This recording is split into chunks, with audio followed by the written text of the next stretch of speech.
And good evening, ladies and gentlemen. Welcome here to race number 5 of season 51 of the NCAA Talladega Challenge. This is the midway point of the regular season before we determine the 10 drivers that will be battling for the championship. So far this season, 4 races, 3 different drivers have gone to victory lane. Will we see a fourth here tonight? I'm Seth Cole alongside of Zach Fremont. And Zach, I mean, there's 2 big names that are not in the field tonight. It kind of leaves it wide open for someone different to go to victory lane tonight. Yeah, I think you're right, Seth.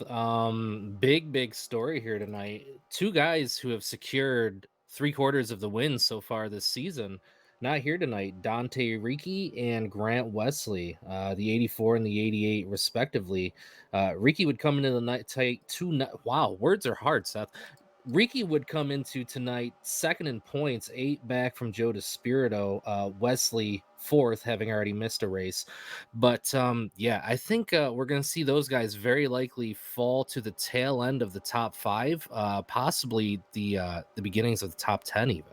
Now, obviously, the good news for those 2 drivers is they've just got to keep themselves, I believe, up in the top 20 in points for those wins to lock them into spots in the upcoming playoffs. As usual, we talked to a driver pre-race, and there are a number of drivers that are just hovering outside of the top 10 in the standings, including the guy we're about to talk to, the driver of the number 711 machine, and that is John Godfrey.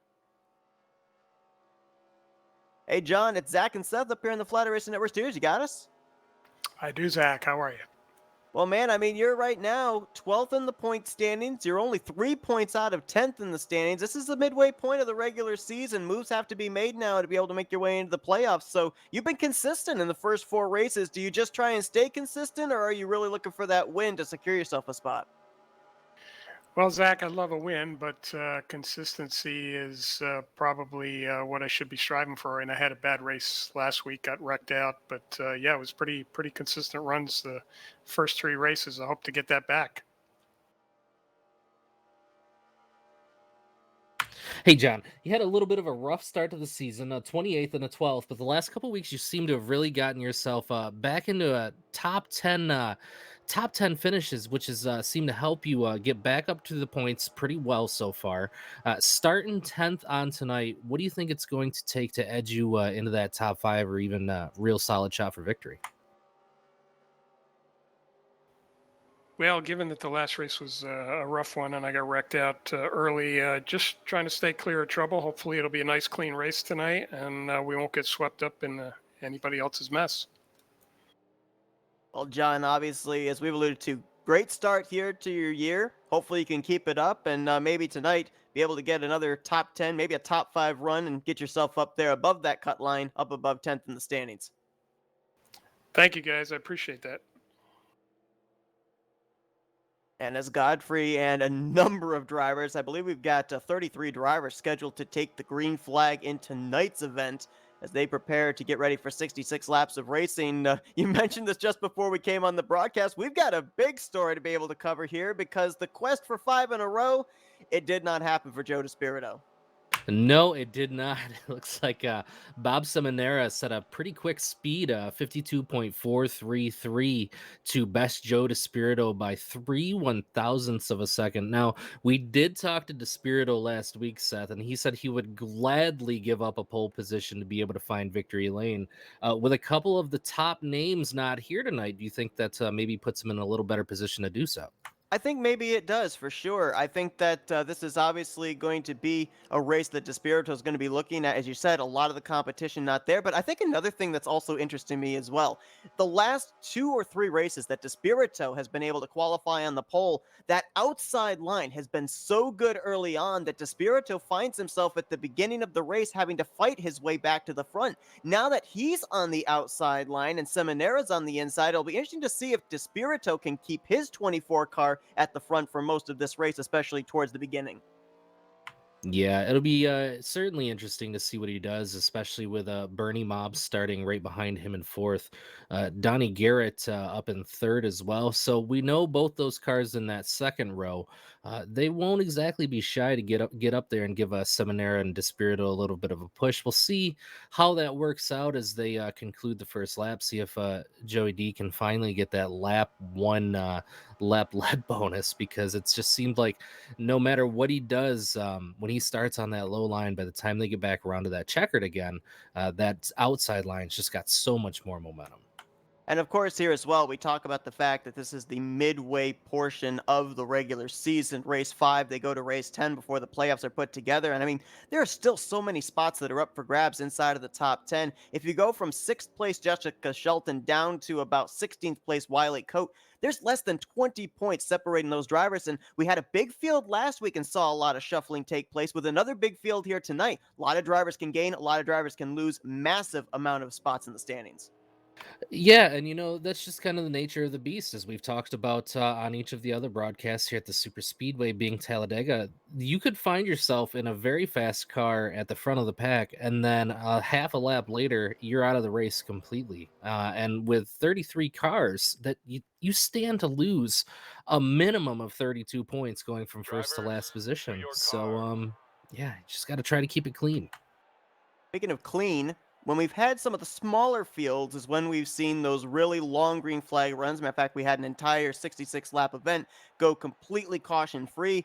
Last week, we saw quite a number of torn up race cars, and we've got just about the same number of drivers in the field here tonight. So, for a number of these drivers, is it really a race of survival, or do you think that maybe based off what we saw last week, these drivers kind of learn from their mistakes, settle into some long green flag runs? Well, you'd like to think that they will learn from their mistakes, but you also have to take into account these are drivers under the on the inside of these helmets, and they want every position that they can get out there on the racetrack, especially if they're in it for points. Each position is a point, and when you're, let's say, Bernie Mobs, for example, sitting eighth in points, 40 points out, if he has a Driver, good night stop and your the five or six engines. cars ahead of him have real bad nights, he could find himself up back within 5-10 points of that championship hunt. Now, if people didn't tune in to last week's event here at Talladega, you missed out on maybe one of the more exciting finishes, but not necessarily at the typical 190 plus miles per hour. These drivers were on fumes crossing the start finish line in a fuel strategy race, so do we see something like that play out again this week, perhaps? It's certainly a possibility, but again, it's all completely circumstantial. It really depends on how those yellow flag runs, or how those yellow flags fall. If they can keep it clean and green, it could potentially come down to something like that at the end of the race. But the more cautions you have, every time that you come in, you put gas in the car, you put four tires on it, you're doing math, you're counting, you start to work the race backwards after a certain point. So it's possible. Plausible? I don't know. I think that's where it gets a little bit more dicey. Now, obviously, these drivers, they're out here on the racetrack battling to be number one, but this also is the start of the Tally Challenge Bracket Series, where number one seed, which would right now be Joe DeSpirito, top of the standings, takes on number 32 seed, 32nd in the standings, Jeff Crivello, and then on down, different drivers taking on different drivers, moving their way through the bracket. So we'll be alluding to that during the course of not only tonight's race, but the upcoming rounds in the next few weeks as well. Kind of a race within the race going on here in the Tally Challenge.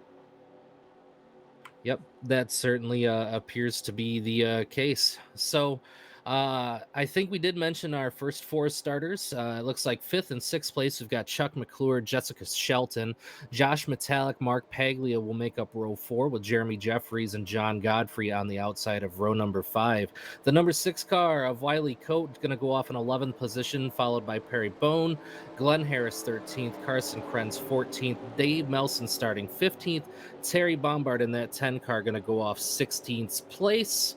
Looks like from there, Seth, we've got Richard Martin, Manny D, Bobby Farrell, Mike Rogers, Benoit Plord, Jeffrey Elliott, Stefan Martel, Jerm Lewis.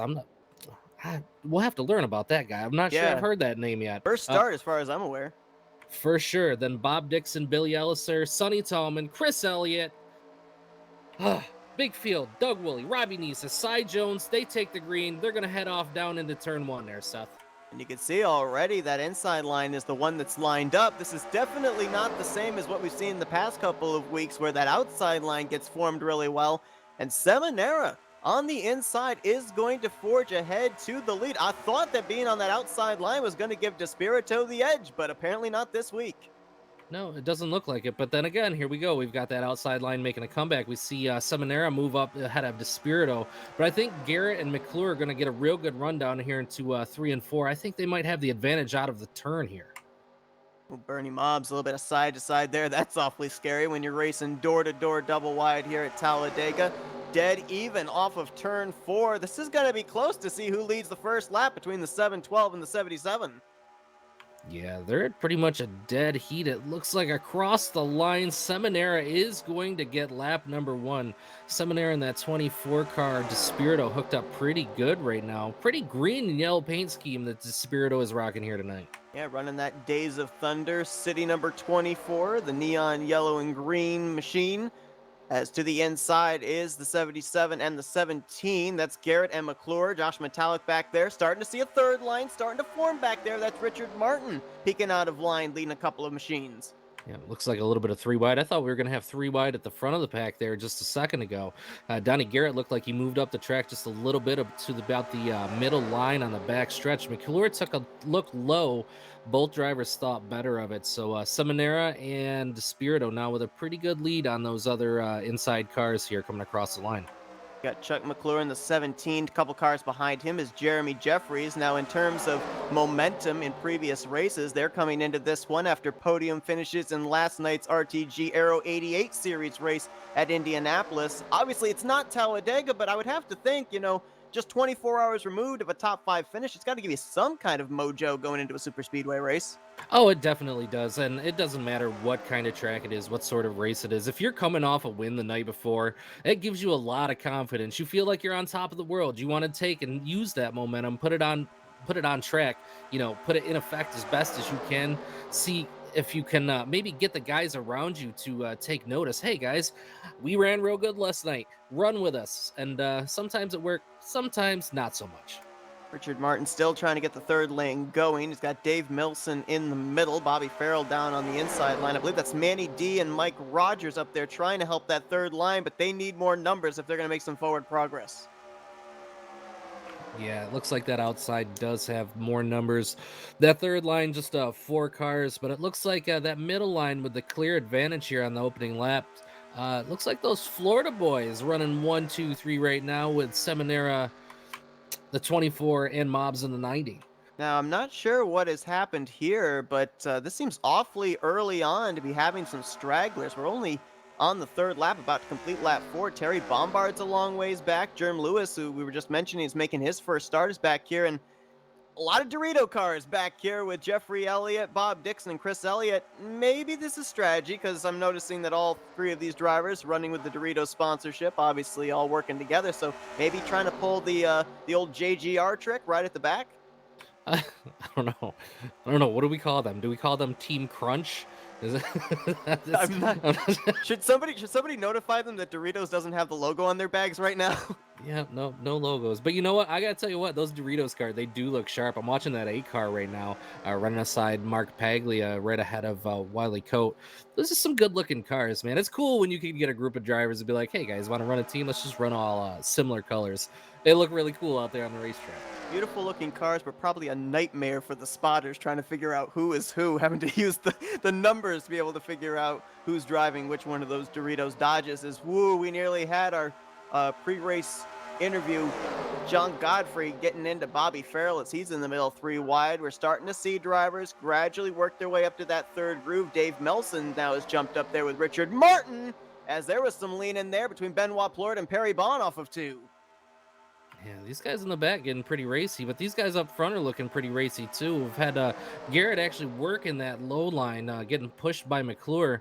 But yeah, those guys running back there in that 3 wide, I tell you what, it looks like somebody's got a little bit of a wiggle there through the corner too. That's a terrible place to have that. That's the 7-11 Godfrey again, and a reason why we're actually seeing this inside line being able to hold pace with the outside lanes, because that third lane is up there. There's really only 5 cars in that outside line as opposed to about 8, 9 cars all bunched up on the low line. Yeah, I don't know. It looks like they've got. I think what happens is you get a little bit of the accordion effect down the straightaways here. The lead car is always moving pretty quick. The second car behind him is usually pushing him, also moving pretty quick. But that third car has to check up. So, not to hit that second car in the middle of the corner. And when that happens, that really works its way back through the pack. So, what those guys are doing up top with those 5 or 6 cars is we see Shelton now pulling Paglia and the 13 of Melson along with her. We'll see if they can make a run. But yeah, they get that momentum, and if you can make that run at the right time when guys on those inside lines are checking up, you can really make some time on that outside line. And I think that's what we're seeing is they're going to be 3 wide coming for the lead off the tryover. We've got about maybe 8, 9 cars in every single one of these 3 rows, door to door, about 8 rows deep. It's Garrett on the bottom, Seminara in the middle, and Shelton leading that top side in that bright pink and black 94. Right now, it looks like the only person that's safe from anything right now is that 77 car. Everybody else side by side by side as they work down the back straightaway. Looks like that top line losing a little bit of momentum now as that second line gets a little bit more of a run going into 3 and 4. Now it looks like the top line starting to lose a little bit of momentum. See a couple of drivers have shifted from the middle line down to the inside. As a matter of fact, there's a big gap from the third car in that outside line of Dave Melson back to Manny D. They've all got to keep themselves nose to tail to be able to continue to push forward. They had good momentum going, but they just broke apart. Yeah, and I think what we're seeing right now, Seth, is when you get a really good run and you can make it 3 wide and make passes and make time, that's great. But you don't want to stay in a 3 wide situation for too long, especially with as many cars as there are right now. What happens is it really limits the opportunities to pull out a line, to make any moves or anything like that. And you realize after a certain period of time, I'm just kind of stuck here. So it's kind of natural progression for one of these lines to fall off, and then we'll see some more cars get another run, and they'll be back. Don't you worry about that. And the longer you're in a 3 wide situation, the more likely it is if trouble breaks out ahead of you that you're going to kind of be stuck in whatever lane you're in. And there's no guarantee you're going to make it through the wreck without any damage. No, and I just saw the 28 of Paglia get down into the 43 car's door. It looks like there's quite a bit of side to side banging going on here, Seth, which is a little odd to me, especially this early in the race. I know these guys are trying to make up as much time and position as they can, but I don't know if it's time right now to be quite that aggressive yet. Well, yeah, it's interesting because it kind of just seems like all this has started since last week. We saw a lot of drivers pinching each other down and almost making contact with the doors as well. And we were kind of surprised by that because it was a lot different than what we saw in the first 3 races. And it looks like they're following up on it here 1 week later. Yeah, I mean, as long as they can keep their cars straight and out of trouble, it's a lot of fun to watch. But when you're behind the wheel of the car and you're in the middle of a pack and you see all of that happening around you, it is extremely unnerving. It puts you highly on the defensive, which kind of lends itself to making a little bit more mistakes than if you were super focused because you're so paranoid of what's going on around you at all times. Well, Bob Seminara's Chevrolet Camaro was trying to lead that outside line, but how about a Ford now? Jeremy Jeffries moved up there, and he's actually going to lead that outside line around. He'll go to the lead and clear. Looks like Seminara might be able to clear for second by time they get to turn 3, so put that Doritos Cool Ranch number 8 out in front, and that outside line is flying. Man, really are flying there. I thought the 60 Perry Bond might have just gotten up into the wall there in turn 3, but those 4 or 5 cars are working together really well. We see there's more cars on the inside line, but that middle line is keeping it so much smoother. They're running much more consistently. They're making their bumps at really good spots on the track and making a lot of time. But as I say that now, Donnie Garrett and the 77, they're going to make their way back up to the inside of them coming through the first couple turns. You might be right about Perry Bond maybe getting the wall as he is dropping back very quickly. And it took us, even though we did have a number of yellows in last week's race, it did take us until the first round of green flag pit stops before we saw the first yellow fly. I mean, we're closing in on that point, about 7 more laps, and these drivers are going to have to think about coming to pit road. Yeah, and it certainly gets a little bit sketchy. Man, Despirito's really working the back bumper of Seminara's 712 through the corners there. But the more cars that you have come onto pit road at the same time, the sketchier it is, because these cars have the tendency to break loose as you're downshifting and braking to get down to pit road speed. So when you put a group of 11, 12, 13, 14, sometimes 15 cars trying to all navigate down in there at the same time, it gets really treacherous. As Jeremy Jeffries continues to show the way, we already mentioned about the fact Jessica Shelton running some new colors here tonight. on that FRN Chevrolet. Of course, you'll also notice that our overlays here for the month of October are going to be featuring pink, as October is Breast Cancer Awareness Month, and that's why Shelton's running the Breast Cancer Awareness pink on the 94. FRN is also partnering with the National Breast Cancer Foundation, running a fundraiser. If you'd like to check it out and donate, link is in the description of this YouTube video. We'll be running it all through the month of October, and really appreciate it if anybody is able to donate, and just to be able to have it out there, the recognition and the awareness there of the people that are out there trying to find the cure for this disease. Yep, that's very near and dear to many Caution, people. I think. Thought I saw the yellow lights on. Yeah, I think we do have a caution. I'm trying to find it right now, see what's going on. And I'm not seeing anybody back here in trouble. I'm not sure what this caution was for, to be perfectly honest with you. Debris somewhere out on the racetracks? Could be. I don't know. I don't know if nobody has blown up. Everybody is still running. An interesting yellow flag. Oh, wait, is there possible damage on the back of the 54 of Robbie Nisus, perhaps? Yeah, I don't know. I'm actually more confused than anything right now. So I am too. The thing was, I saw the caution lights on over there on the top of turn 3, but on the telemetry, the caution flag hadn't even been thrown. So even the telemetry I've got was not showing it. It was showing it still under green. So I have no idea what this is. And I'm just hearing now it is a debris caution. I don't know what the debris was for, but apparently NR is calling a debris yellow here on lap 14. Well, it's certainly important to keep that off the racetrack. Don't want anybody hitting that at upwards of 195 miles per hour, that's for sure. But as we were talking about, yes, October being breast cancer awareness, something very near and dear to me. Had my own mom go through that. Went up to stage 3 and underwent all the treatments and everything like that. And she's been in remission for a few years now. So yeah, real noble cause, and it's good to see them repping the pink. Absolutely. So as we're under the caution here for the first time tonight, a little bit of a fluke caution, if you will. This was just about maybe 4 or 5 laps away from when these drivers are going to have to think about coming to pit road under green, so they get to breathe a little bit of a sigh of relief as they'll bring it down here under yellow.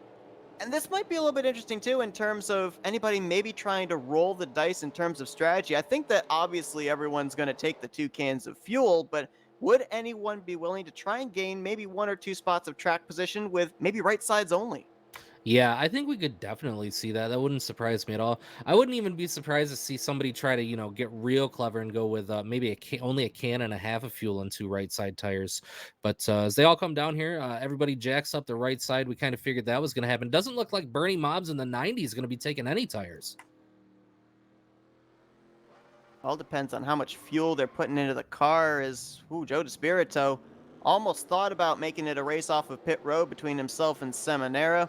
They'll be followed by Donnie Garrett, Bernie Mobs, and Chuck McClure. That, I believe, will be the top 5 when we go back green. Looks like the 54 of Robbie Nisus, the 7 of Cy Jones. They stayed out an extra lap. Obviously, Cy Jones trying to get himself up into the top 10 in the points, get himself a bonus point there.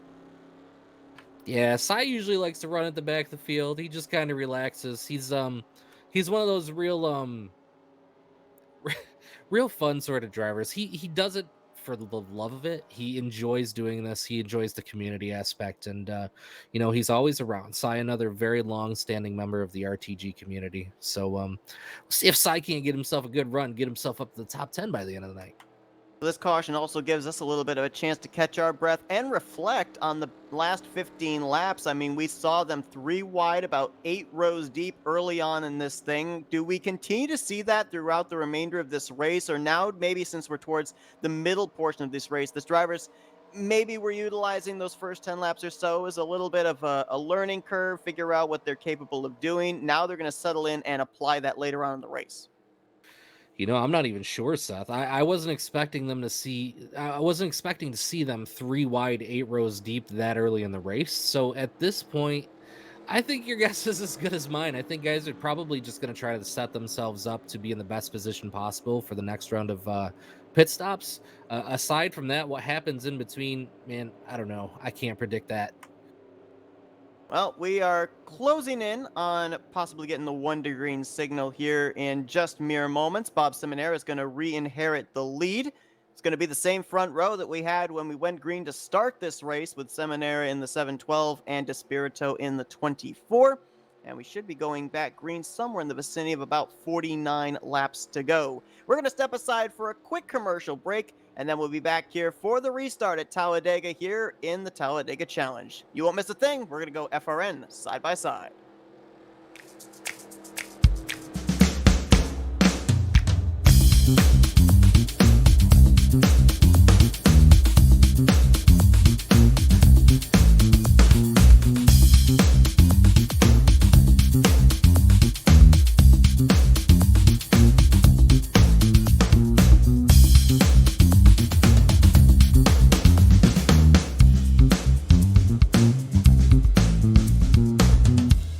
Since the VFW was founded, their mission was really to look out for the veterans community, to make sure that our nation upholds its promise to really care for the service member, the veteran, and his or her family. There are several ways that the VFW fights for veterans today. The top services include disability claims assistance, advocacy on Capitol Hill and with the Department of Veterans Affairs. We also offer scholarship opportunities, and then also volunteerism.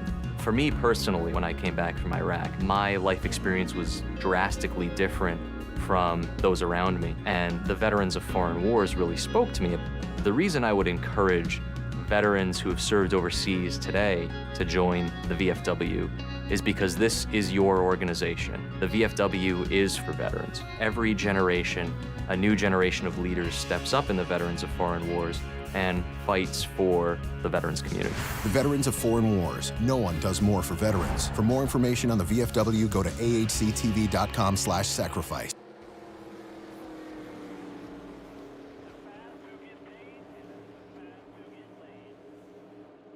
Most everyone involved in sim racing always wants that edge or even make the experience a little bit better, or in this case, a little bit more in depth. Enter iRacing iFlag. iFlag is a simulation signal box with software designed by Peter Vostro. When you are behind the wheel in iRacing, your eyes are looking down the track or maybe even in the rear or side view mirrors. You may not notice or even hear when the caution comes out, when your car is damaged, or if you get black flagged, or even notice the car beside you. Yes, iFlag will point out the signs and tell you where that car is. It just makes iRacing more real and can help you become a better driver. We also offer iRacing iFlag Digital Pit Box. This small box is a great addition to any sim rig. With only 3.5 inches wide, it gives you all the information you need, including how many laps completed, how much fuel you will need to finish, what lap you need to pit on, laps till your fuel is empty, as well as weather and track conditions. It also switches when you come down pit road for more information, including what lap you're pitting under, tire wear, laps on tires, fuel average, and much, much more. To see more info, check us out today at iracingiflag.com.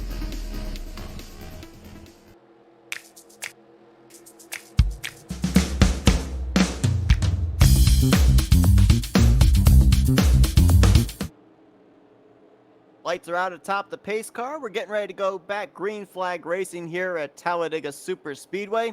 The midway point of the regular season here in the RTG Talladega Challenge. It's going to be Bob Seminara on point yet again alongside of Joe Despirito. As a matter of fact, it looks very similar to what we had for our lineup there at the initial drop of the green flag. You know what, Seth? I'm pretty sure it's almost exactly what it was at the start of the race. But it'll be interesting to see what happens. We got those Florida boys starting first, second, and fourth.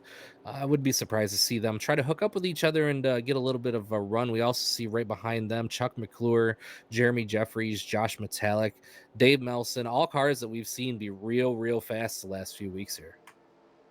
Now, obviously, the timing of this caution was only a couple of laps before these drivers are going to have to come to pit road anyway, so there still are 2 more pit stops in the future of these drivers. But if we're looking at some drivers to maybe roll the dice, there were a few drivers came to pit road there when we got the 1 to green signal. Jeffrey Elliott, Bob Dixon, Chris Elliott, of course, all the Dorito boys back there. Glenn Harris and Cy Jones were on pit road as well, so they'd be able to stretch it just a little bit further than the rest of these drivers up here. We're yet to see our first caution for crash. The only caution so far has been for some phantom debris. We don't even know where it was on the track, but it's getting ready to get us under our first restart of the night. Yeah, we see Sumnera got quite a bit of a lead there. Green flag is out. Almost got enough room to move up in front of Despirito already, and we see Mobs actually fall back just a little bit. Those first three cars got quite a bit of a gap on the rest of the field right now. Yeah, it could be interesting to see if maybe these guys have worked something out where the 24, well, actually, there you go. I was wondering if they were going to let McClure up there in the 17. They do, so probably now the 77 will move up, the 712 will move up. Oh, well, that almost didn't work out the way they planned. I'm not quite sure that they know what lines that they want to run right at the moment, but it looks like Donnie Garrett has also gotten in between those Florida boys. Let's see if Mobs is going to get Despirito a little bit of a push. We see McClure get washed to the out. Whoa, it looks like Wiley Cope got a big warp there. Donnie Garrett looking for the lead out of 4. And now it's going to be side by side for the lead, 3 wide for the 5th position. As you got Jeremy Jeffries up top with Chuck McClure, Bernie Mobs in the middle, Josh Metallic and Richard Martin now working their way on the inside line, pushing the 77 of Garrett. We're 3 wide for the lead again. We see seeing a lot of those cars up there that we've seen be really, really fast the last couple weeks. Real tight side by side between Seminara and Chuck McClure. Jeremy Jeffries looks to the outside just a little bit. I thought maybe he was going to look and see if he could make it 4 wide. If he was, definitely thought better of it. And that warp back there for Wiley Cote is one of the worst kind you can have here at a super speedway, where the car warps down about 2 lanes from where it's running. So he might have to get out of the way and try and find himself a safe spot for that to settle out before causing a possible warp incident. As inside line will forge ahead. Garrett and Metallic will clear. Richard Martin trying to do the same thing there in the 43. Yeah, that middle line right now, it looks like they only got 3 or 4 cars. Well, I think they just might have inherited a few more as the top line falls back off to 4 or 5. But yeah, there's just not enough cars in that middle line to make any progress. That low line is where it's at. They've got the momentum. They know that those cars behind them are racing really, really hard. And if they can clear the rest of the field and just keep playing with that air, down at the end of the straightaways, move your car around a little bit and see what you can do to keep them side by side like that. We've been following the progress of drivers that were struggling earlier on in this season, slowly making their way up back through the standings. 2 of them are side by side for the lead right now. Donnie Garrett, in the last couple of races, been able to work his way up to 11th in the standings, and Richard Martin's been able to move his way up to 14th. Both of these drivers were outside of the top 20 at the conclusion of the 2nd race this year. Oh, we got a car in trouble. We got a wreck at the trioval here, Seth. Oh, we got a blowover there of Billy Elliser. Up hard to the outside wall. Mark Paglia spinning there. He gets contact with Manny D, Benoit Pleur, Terry Bombard, and there's a number of drivers further back there as well. Man, that was a big wreck. Started right about the halfway point of the pack. Lenny Coleman in the 55 and the 616 of Jerm Lewis making his debut tonight. Yeah, I saw a car get down onto the apron and slide back across the track. It looked like it might have been the 11 car. But yeah, a lot of cars, real hard hits. The 26 took a big tumble there. And Richard Martin was the leader at the time of the caution. The first caution of the night in terms of a crash, but second of the night in terms of yellow flags thrown, as we'll go back and see what happened just out of the exit of the trial. We'll come into the start-finish line. Yeah, and by my count, Seth, I only saw 14 or 15 cars in front of that crash, so I think that might have involved quite a few cars, quite a few fast cars I see that were kind of stuck back there as well. Of course, RTG has a fantasy league now where drivers are able to put a fantasy team together with the drivers here in the Tally Challenge, and I have a feeling that quite a number of the value pick drivers that maybe people had been able to pick this week might have gotten caught up in this one, so it may shake up the fantasy standings. Yeah, and it looked like it might have just been a bad bump draft between the 103 of Carson Krenz and the 011 of Mike Rogers that started it all. Rogers got down onto the apron and slid right back up the track there, and there was just nowhere for anybody to go. Maybe one of the worst places to get into the back of somebody is there in that trial, because it's maybe one of the parts of the track where the car is at its lightest. And just the slightest amount of contact we saw there was enough to send Mike Rogers down to the inside. And typical when you're close quarter racing, that wreck that we just saw there, a lot of chain turning where the 11 turns the 26 turns up into the 87, and it just goes on from there. And that's why the track would get blocked up, so many drivers getting into each other.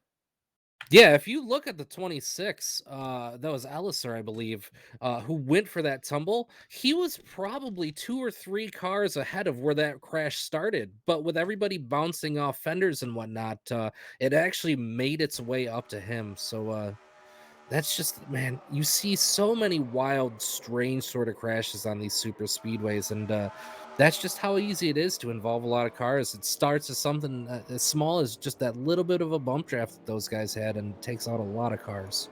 A couple of other drivers getting minimal damage, but possibly involved. Glenn Harris and Doug Woolley looked like they got maybe a little bit of contact from this wreck.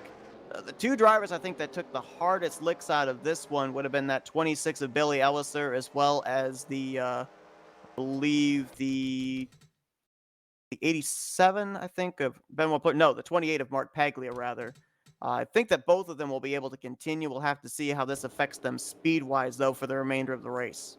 Yeah, aside from getting tagged and spun around, I don't think Paglia really hit anything. But again, like we mentioned, it was weird, unfortunate, especially for Elliser, because Paglia, another car that was ahead of that incident, and when the 11 came back up the track, he got turned down into. So you'd hate to see those sort of things happen. But it looks like everybody's got their stuff pretty much sorted out, and lining back up behind the pace car again at the end of the back straightaway. Now, the timing of this caution is really interesting because of the fact, as we've mentioned, these drivers pretty much around lap 19 laps into a run is where drivers kind of target making that green flag pit stop. If we added on a green flag pit stop and then add another 19 laps on, that's 38 laps, puts us at lap 62. And as we know from last week, lap 62 is that target lap where the race could more than likely end under caution. So some of these drivers, if they come to pit road right now, they could be maybe looking at just one more pit stop before the conclusion of this race. That's true, and you did ask earlier if we might see something like that play out again tonight. And in a perfect storm sort of situation, yes, we are at those numbers right now to make it about lap 62. And if you remember, those guys made it a few laps on hardly any gas whatsoever. I think Grant said he was actually out of gas at the start finish line. So, yep, pit strategy. This is about the time that you start thinking about it. Only problem is, usually Talladega doesn't always play out the way that you expect it to. So, these guys can certainly plan for that. Doesn't necessarily mean it's going to work out in their favor, as Bob Seminara will be re-inheriting the lead back. So Richard Martin, who was the leader when the caution came out, apparently that team just a little bit slow there on pit road. Maybe the number one pit stall coming into play with Seminara being able to take the lead back here under caution. Yeah, I'm not surprised to see that. That first pit stall is a huge advantage because you don't have to move very far at all to be across that line. And you guys can have a good run of cars coming off pit road at full speed, but all you need is that foot and a half. You just put it in the first gear, spike the clutch, see if you can get the tires to get it going just a little bit, because the way these things are geared, they really don't want to go at first. But all you got to do is get to that line and you're good to go. So that's a P1 pit stall, definitely a huge advantage. We're more than a third of the way through this race, working our second caution. However, even though we had 33 drivers take the green to start this race, all of them are still running and all of them are still on the lead lap. So, pretty good job by all of these drivers to at least keep themselves in competition. And I'm looking right now at some of these guys that are up here inside of the top 5, top 10. And we mentioned the fact now that if you're going to get yourself up into the top 10 in points to get a playoff spot, now is the time to start getting those finishes. And there are quite a number of drivers up here that are trying to do just that. Bernie Mobbs, 8th in the standings, currently scored in the 6th position. Donnie Garrett, 11th in points, right now up in the 5th spot. And you could also include Chuck McClure, who's 5th in the stands. I mean, he's only, I believe, about 25 points ahead of that 10th in the standings cut line. And with the big fields we've had in the last couple of weeks, I mean, even drivers like that have to keep the consistency up. Oh yeah, for sure. Without a doubt. Look, Chuck McClure is currently 22 points out of the point lead. Hypothetically speaking, with Dante Ricci not being here, Grant Wesley not being here, and it just being Despirito and Seminara, he could mathematically end up finding his way at the end of this race, if he were to win or something like that, and Despirito and Seminara had some bad luck, in the points lead. So anything could happen. Donnie Garrett, you mentioned, is 11th in points. I would find that to be a disappointing season so far for Donnie Garrett. Donnie Garrett is a very fast race car driver. He drives very well at these super speedways, but he's found very little luck so far this season. So a guy like him is really wanting to maximize that points situation as best as he can. There's a lot of drivers as well that are down there outside of the top 20 or just inside the top 20 that we know run very well here in the Talladega Challenge. And I wouldn't say they're in must win situations right now, but even as soon as 2 weeks from now, if they don't improve their position, they might be looking at situations like that. A couple of drivers that I've seen that might be in that kind of a position in a few weeks. Mark Paglia down there in 19th position. He was in the playoffs last season, as was Terry Bombard, who comes into this race 26th. And I think just like I just said, Seth, guys like Pagli and Bombard have found every little bit of bad luck that they could so far out on the racetrack this season, and they just really need a good strong run to put themselves back in the hunt. That's realistically, with the way that this works and the way that super speedway racing works, you just need one good run to get yourself back up in it. It looks like is Seminara trying to pass the pace car right now. Yeah, I'm not certain if he's trying to pass the pace car. Might be. It doesn't look like the car's clutching. I was wondering if maybe he might be trying to save a little bit of fuel there. And so getting up a little bit faster and coasting the car next to the pace car. Maybe just having a little bit of fun there with the pace car here coming off of turn 4. But I mean, on the initial start of this race, we saw them going 3 wide for the lead. On that last restart, we saw them going 3 wide for the lead. So you ready to rack them up and try it again? Yeah, it looks like we got Demar starting on the outside of row 1 this time by. We saw him be really fast at the end of that last green flag run. So with a little bit of help from Donnie Garrett behind him, we'll see if they can't break up that momentum a little bit of that Florida crew that's down on that inside line as they come down here to get the green. Yeah, we saw a lot of wheeling and dealing of drivers trying to get in line on that last restart, and it just didn't seem to work out because some drivers were on the same page, some of them weren't. As what a stack up there of drivers trying to bump each other there at the start. McClure shoved Garrett into Martin, but doesn't look like it's going to quite work just yet, as you've got the 7-12 and the 24 lined up on that inside line off of turn 2.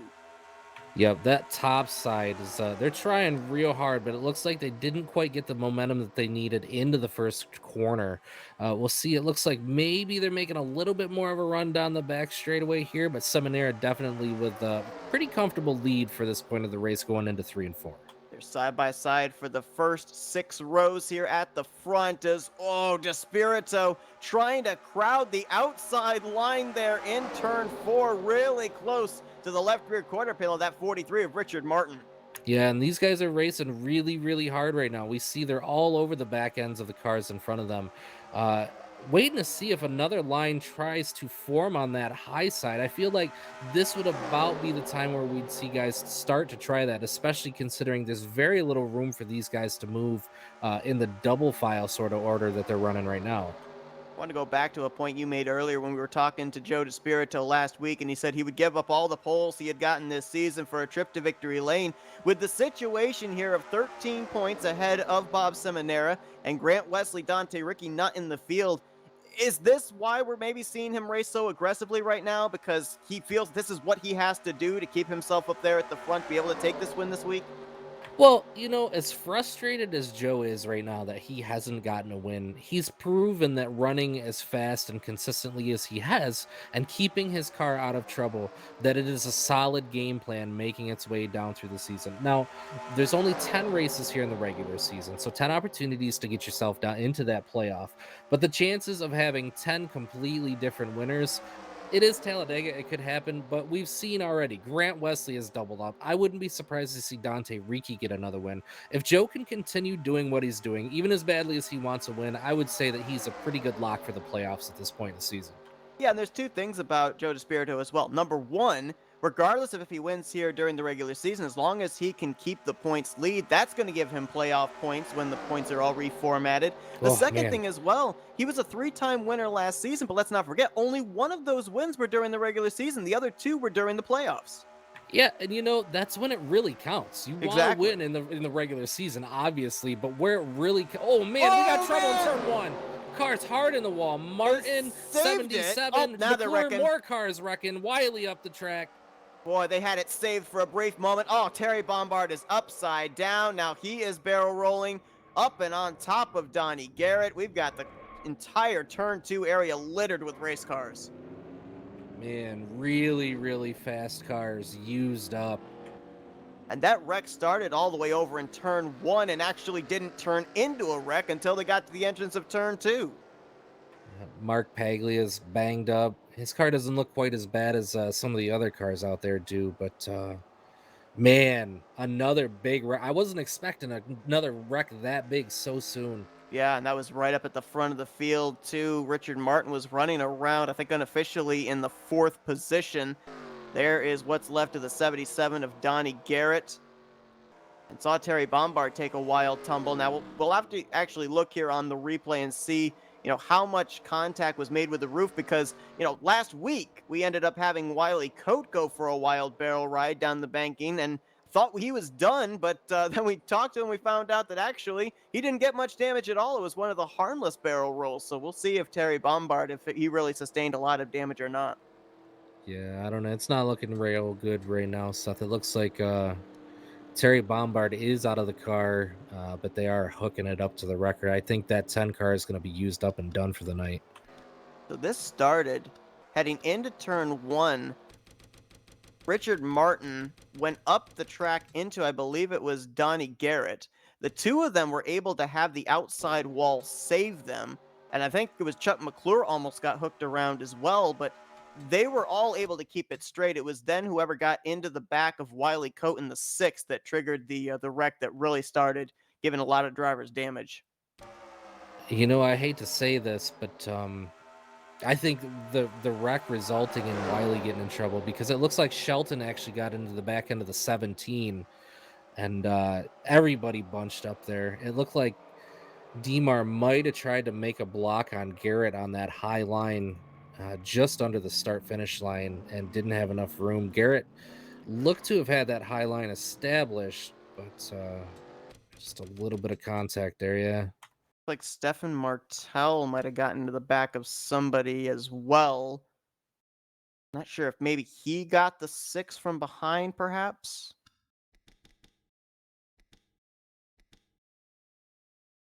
Yeah, I don't know. That's just mayhem. And you hate to see it because, again, so many really fast cars started up toward the front of the pack, again, affecting a lot of the cars in the middle of the pack, farther back. Like Perry Bond got into Mark Paglia there, right side of your screen, who then got into Glenn Harris and Billy Elliser. Second time that Elliser's been involved in a wreck here tonight.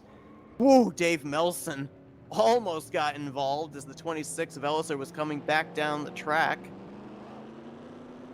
Yeah, and it was just blocked at that point. There was nowhere for anybody to go. It went from a 2-car incident to a 15-car incident real quick. And when you got that many cars sliding up the track, sliding down the track, spinning in the middle of the track, there's just nothing you can do at that point. You can try to get it woed up as best as you can, but it happens so fast.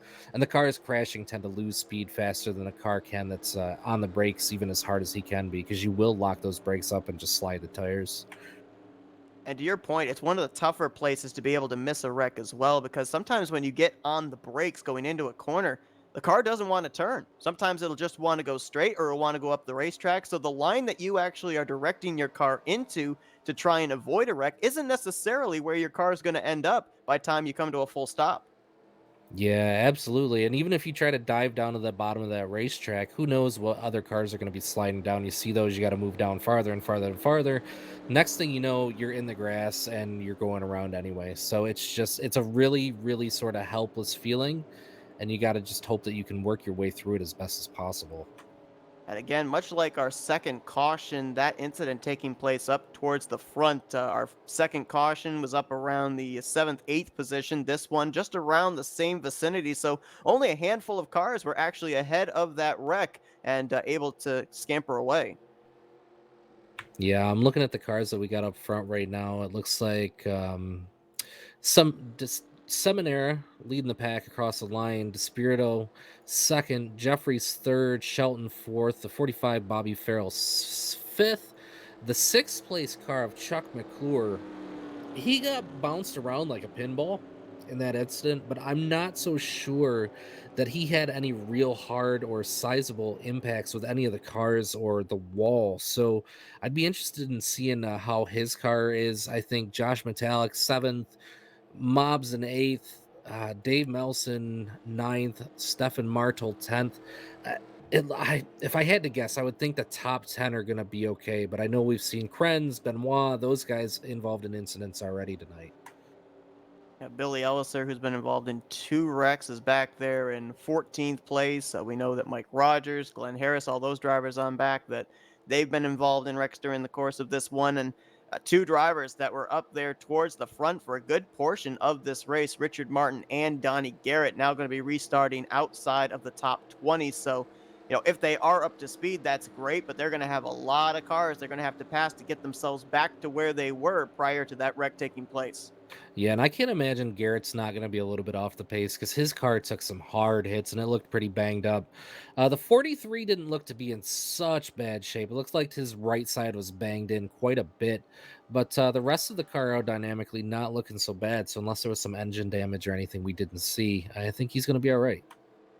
We already mentioned Terry Bombard has gotten out of his race car. He will finish tonight's event in the 31st position. And, we have a thing up here that we call the commentator's curse. Sometimes we talk about a driver and we're saying, hey, they're doing pretty well. Next thing we know, they're on the end of the tow hook. I mean, boy, it's just been such a tough season for Terry Bombard. I think he missed the first 2 races, which is why he found himself down near the cellar of the point standings. But just since then, has not been able to find much luck and will continue to have to try and fight and claw his way at least up into the top 20 in the standings next week. Yeah, you really hate to see that for Bumby because he's had a really good string of really bad luck and unfortunate things happening around him on the racetrack. It looks like he might have missed the first week, but with finishes of 18th, 26th, 13th, and whatever tonight's going to turn out to be for him, coming into tonight's race, 26 in points, it's not looking good as he heads out of Talladega tonight. All right, so another caution that shakes things up. Let's talk fuel again, because now these drivers should be able to make it to the completion of lap 53 if they keep within that 19-lap fuel window. However, they do have the option, if they so choose, of coming down to pit road as early as lap 47 and making it to the conclusion. So now the window's wide open of when these drivers might want to make that final pit stop. I don't think we're going to see any of the cars in the top 10 try to short pit it, but I wouldn't be surprised if maybe a few behind them did. Um, I don't know. I feel like I would probably want to stay with the larger portion of the pack as long as possible because in that last 10 or 15 laps, you don't want to be in a pack of cars. It's only 4 cars with the majority of the pack being another 24. It sounds great strategy wise. If it works out, great, but the chances of it working out for you very slim to none. So you don't want to get outnumbered because when you get that many guys that are moving quite more quickly, Jesus, Seth, this is just not going good tonight. But yeah, when you have that many more cars lined up, they're going to make a lot more speed and a lot quicker times around the track.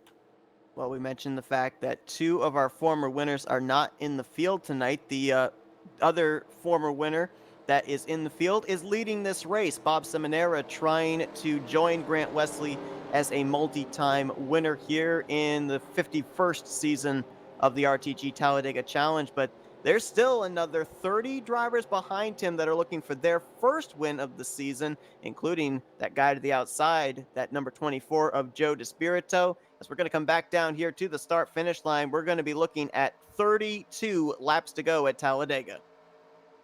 Well, let's snug it down there. So let's see what line gets to run this time. It looks like the high line has been pretty quick, predominantly the last few weeks, but we do have teammates again, and it looks like the 24 probably going to leave a little bit of room for that 712 to sneak up coming out of turn 2 here. We'll see if it happens. Yeah, Jeremy Jeffries was right there with Bob Seminara, but there's a big gap from himself back to Bobby Farrell in the 45. Now, if the 712 moves up, you do have 3 blue ovals that will be on that inside line in the 845 and add in the 39 of Josh Metallic. But look at that. Seminara did not jump up to the top. Instead, it's going to be DeSpirito moving to the front with a push from Jessica Shelton.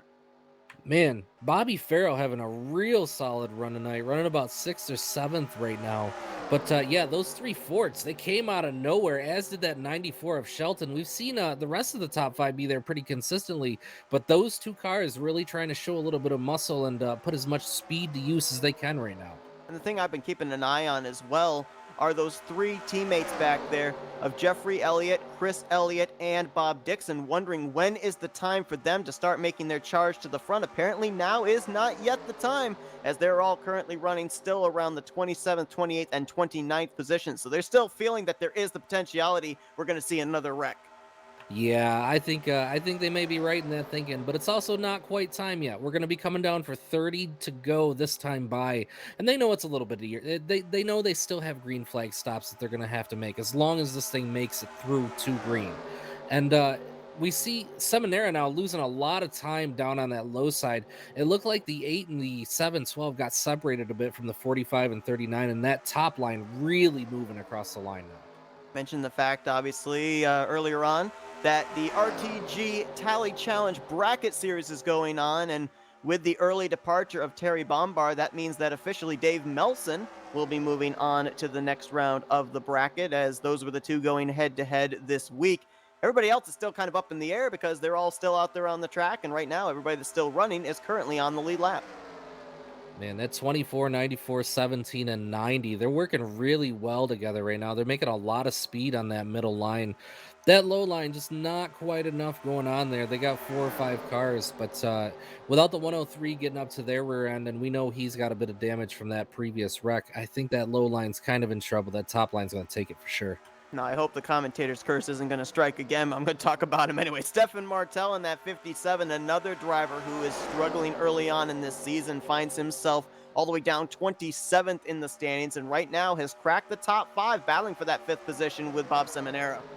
Yeah, we saw him a little bit tied up in that last crash too, but his car not really looking like it took any damage, much like we talked about.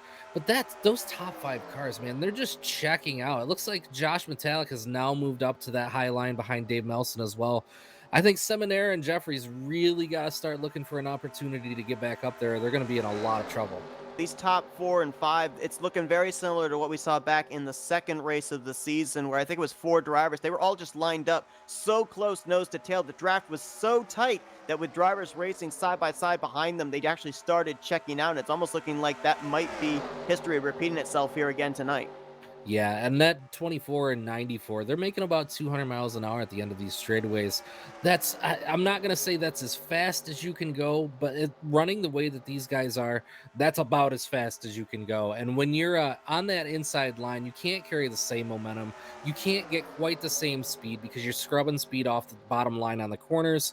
And, it really shows. It's not just strength and numbers, it's how smooth you can drive the car. And the smoother you can drive it, the more speed that you can make as well. Shelton now going to jump up top. Nope, caution. Caution is out here for the 4th time tonight. And it's sounding like another debris caution has come out. Well, no Talladega race ever seems to be the same as the previous weeks.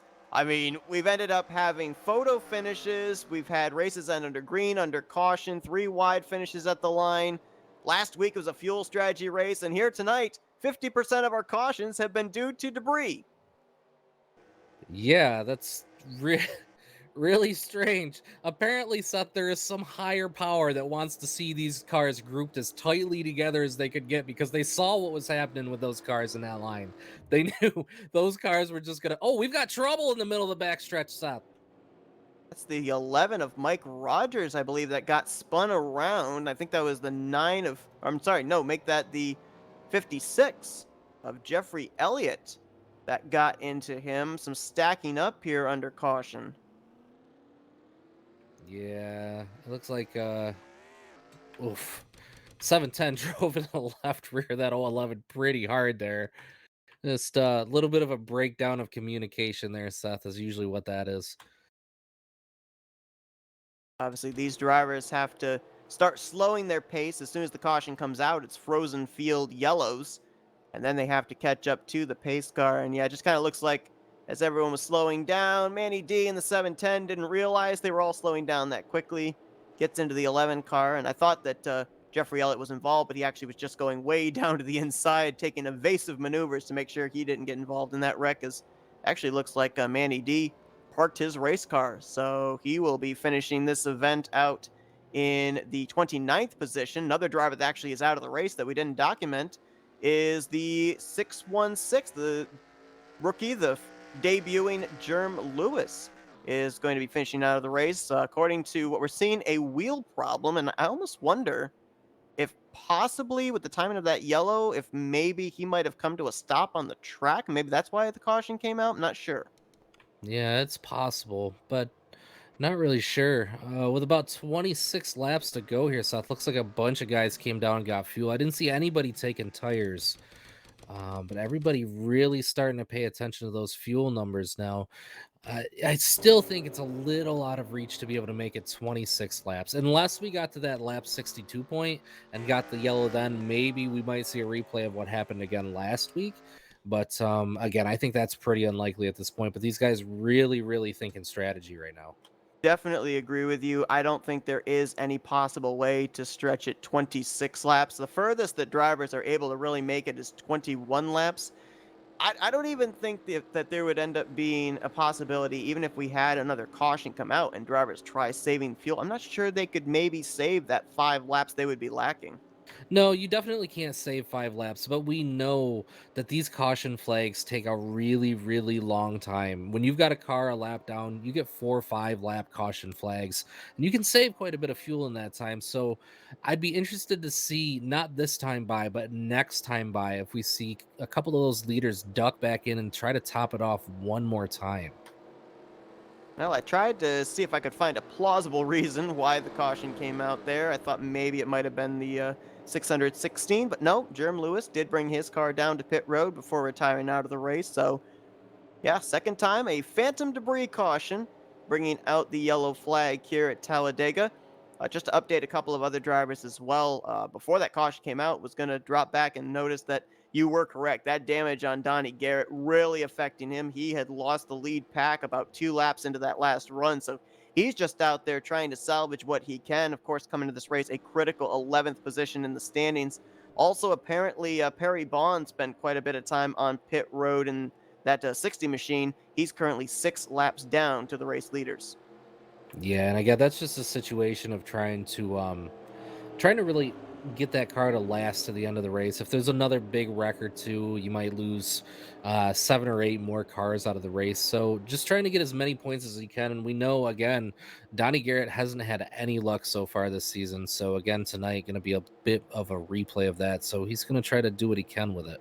Well, I mean, if there is a silver lining in the gray cloud that has been Donnie Garrett's race, it's the fact that he will be moving on in the next round of the bracket series because the driver he went up against this week, Wayne Pribnow, did not take the green flag. So at least he will be moving on to the next round of that bracket series, regardless of where he finishes tonight.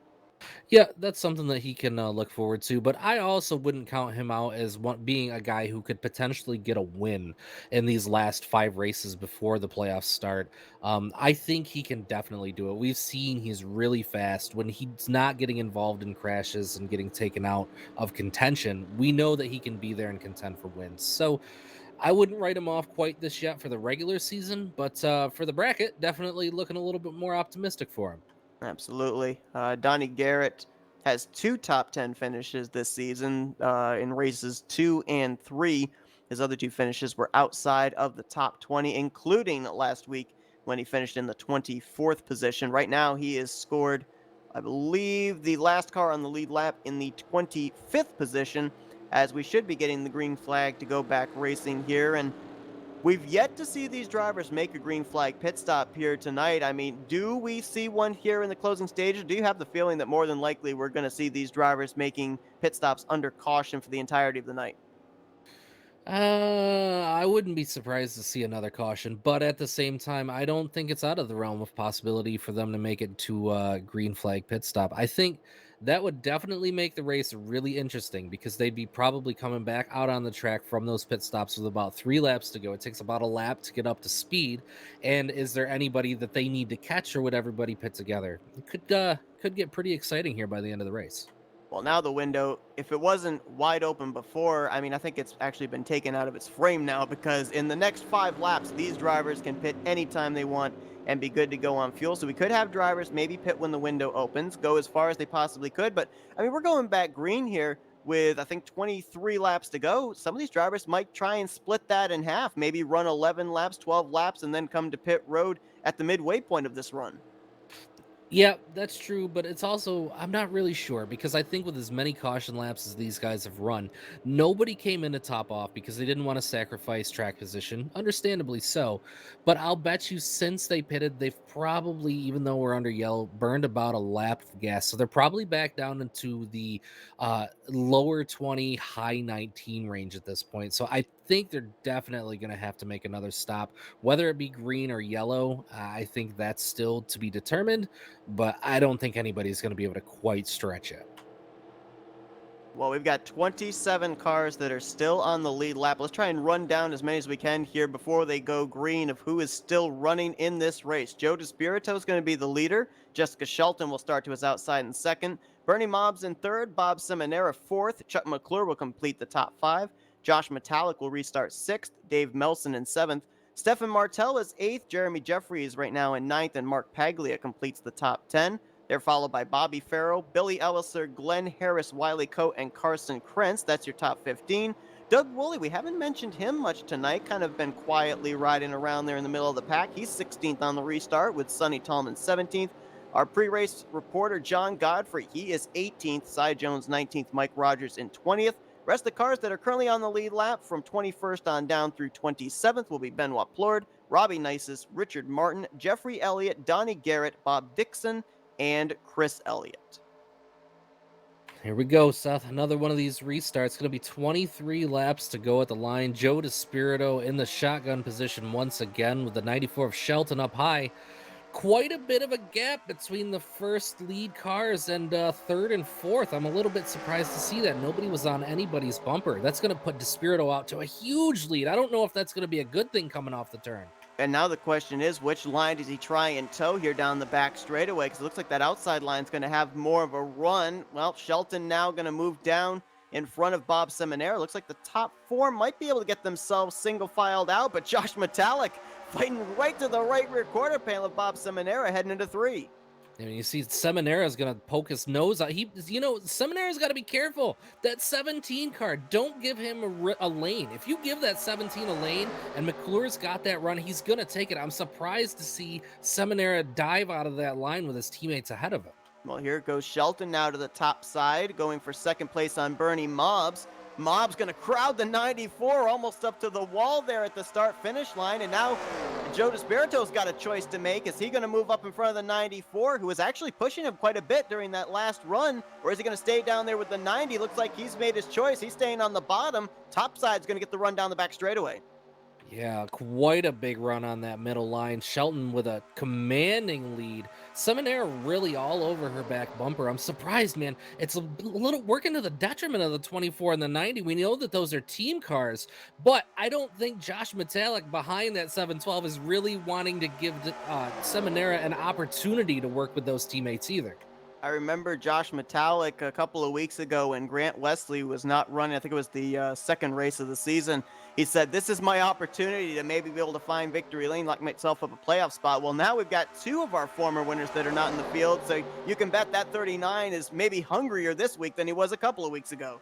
Oh, definitely. And that 39, Josh Metallic, he is really, really good on these super speedways. But again, the last couple weeks has not had any luck, been involved in a couple incidents that have taken him out of contention. But right now you see the 94, the 712, and the 39 pushing each other pretty hard down that back straightaway. They got good runs going through 3 and 4. How about a couple of faces that have popped up here into the top 10 late? That 08 of Glenn Harris now is fifth on that outside line. Last time by, crossed in the 8th position. So talk about a bit of a underdog dark horse that could maybe find victory lane here. Yeah, and they're really starting to fan out a little bit farther, about 10th on back. They're getting dicey, man. They're getting super racy back there. We see them 3 wide, getting really close door to door and fender to fender. Meanwhile, those guys out front, they're just wanting to check out. They don't want anything to do with all that action back there. Doug Woolley, Wiley Cope, Billy Ellisor, they were in a 3-wide formation. Oh, we're making some moves up at the front. Here come the blue ovals, Josh Metallic and Jeremy Jeffries. They're going to make a challenge on the Camaros. Man, they got a real good run down into turn 3. I think they're going to have the momentum off the corner to have Shelton and Seminary on that high side. It's really going to depend. Can Mobs make his way back up there? No. It looks like Despirito's all over the back end of the 712. The high line, again, with that momentum, Metallic and Jeffries in a little bit of trouble on that low side now coming across the line. Yeah, they were up as high as the race lead and 3rd place. They're going to cross the line now, back in the 4th and 6th positions, respectively. You saw it just there on the back of your screen. That was the 77 of Donnie Garrett, making an unscheduled pit stop there, probably trying to repair some of the damage he sustained from his wreck over in turn 2. That's going to drop him off the lead lap now. Man, Chuck McClure, I'm not sure if he got up into the wall or if he just got worked out of the draft. I saw him on the high side through 1 and 2. He lost a ton of positions. It looks like right now he's going to be back in, I don't know, 17th, 18th spot maybe. Meanwhile, that top line, they've got the speed right now. That low line not being able to do a whole lot more with them. And take a look here, very rear of the field, but you're starting to see a storm brewing there. All the Doritos cars, they're trying to formulate a 3rd line here with the 2 Elliots, actually, as well as, I believe that's the 143 of Bob Dixon and the 54 of Robbie Nisus. Seth, I'm starting to get the munchies right now. I see a couple Doritos cars back there. I see a McDonald's car back, another Doritos car. These guys are making me hungry. And then you got, up at the front Domino's. Of the pack, you got Domino's, Jeffries and another Doritos car. Josh Metallics is going to bring the hot dogs. We're going to have a party. You got the donuts there with Glenn Harris. Man, everybody's all prepared there. It's almost like, if you didn't know any better, that us guys that drive these cars in these sim racing leagues, we really like to eat. There's something to it. My cars have always had Burger King, and that's on purpose. It's not on accident, because I love Burger King. Oh, man. Up here at the front, though, it is all Chevrolets in the top 4 positions, and only one of the drivers inside of this top 5 has been to victory lane this season. That's Bob Seminara, the 2nd place running driver. They're all single file for the moment.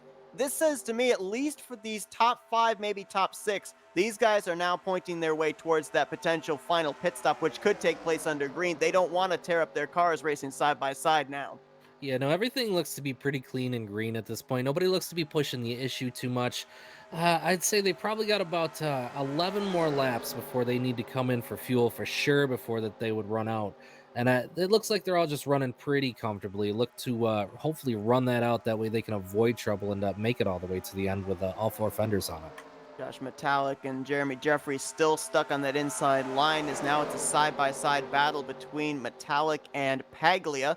That is for 7th place. Dave Melson up here in the vicinity. Whoa, Bobby Farrell! Almost got up there into Billy Ellisor as he had 2 left sides down on the apron, and when he got back up on the racing surface, that car did not want to turn. Man, that was scary. I thought we were going to have mayhem there. Luckily, everybody able to gather it up and keep it out of trouble. Seth, I'm starting to question. Do you think Metallic and Jeffries are starting to ask themselves, why isn't anybody giving us any room? Can we please get up in your guys' line? Because we're losing you guys. Those guys up front are just getting smaller and smaller right now. Yeah, it's almost kind of like Bristol, but just at 190 miles per hour. The preferred line that everybody's in, you're just hoping that a car length of space is going to open up on that top line, but there's a little bit of space right there between Dave Melson and Wiley Coate. The problem is, it's behind these 2 drivers. Yeah, and I'm not sure that we're going to see anybody jump out right now. Shelton's comfortably running that middle line. We've got Seminara, Despirito, Glenn Harris, Bernie Mobs. We know at least 3 of those 5 cars all run together. They're teammates. So I think they're pretty happy to run where they're at. I don't think Shelton wants to do anything to lose the lead at this point, and I don't think Glenn Harris wants to lose the favor of that Florida gang. So I think everybody's saying to themselves right now, let's just stay here. Let's ride it out a little bit. Can we make it all the way to these green flag stops? The interesting thing is, too, if we do get to those green flag pit stops, Jeffries and Metallic are really the only two we've seen put up a challenge against those Florida boys there trying to take the race lead. So they weren't able to do it on track. Are they maybe trying to put on their diplomat suits and trying to get some other people to maybe come to pit road with them on a lap separate from these guys up here in the top 5? It could very well be, Seth, but at the same time, like we mentioned earlier on, if all these lead cars in the top 5, top 10 pit together, they're going to have a lot more cars and a lot more speed than what Josh and Jeremy alone are going to have, hoping that a couple other cars come with them. Right now, Metallic, who about 5 laps ago was trying to battle for the lead, he has fallen back to the 9th position. Actually, now I think he's fallen outside of the top 10. This is a battle for the 10th position between himself and Wiley Coate in the 6 car. A couple of drivers that got involved in some wrecks, and we kind of wondered if they were going to be able to continue or not, have done a nice job of recovering. They're not necessarily up here at the front of the field, but you look back there at Wiley Coate, he got involved, and I think it was that wreck with Terry Bombard and others over in turn 2. Also, the 17 of Chuck McClure, we saw him go up and get the wall pretty well in an incident. He's right now just outside the top 10 and 13th. Billy Elliser has been involved in 2 wrecks tonight, and that number 26 still soldiers on inside the top 15. Yeah, it looks like Josh is going to try giving a little bit of a push to Doug Woolley on that inside line. There's one more car for their cause, but they're just so outnumbered at this point. But like you mentioned, I think there are quite a few cars in the back half of this field that were involved in incidents.